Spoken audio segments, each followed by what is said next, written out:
Good day, everyone. This is Senior Clerk Cabello for another episode of Med Talks with Murray. For today's episode, I will be performing sugar tongue splinting.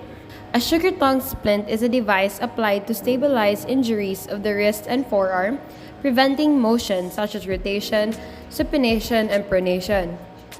The indications for this includes a distal ulnar fracture such as Cole's fracture and a distal radial fracture.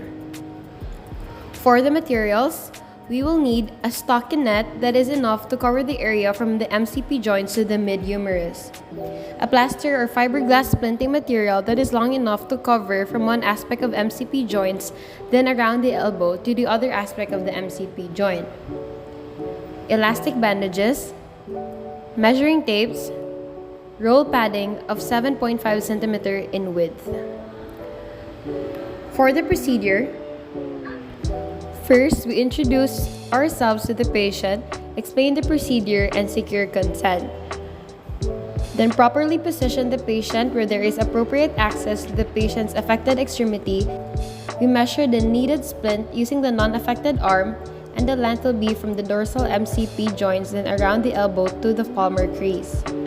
Next, we apply the stockinette to the injured forearm, extending 2 inches beyond the splinting material to prevent skin irritation. Apply the splinting material, maintaining the elbow position at 90 degrees. Fold the excess stockinette over the edges of the splinting material. Next, we apply elastic bandages over the splinting material and make sure that it is fit and snug but is not too tight. The forearm should be maintained at a neutral position with the thumbs up. MCP joints should be freely movable and the wrist is at 10 degrees of palmar flexion.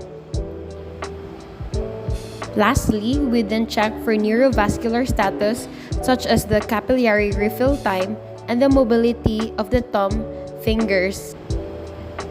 We then thank the patient and ask for any questions or clarifications.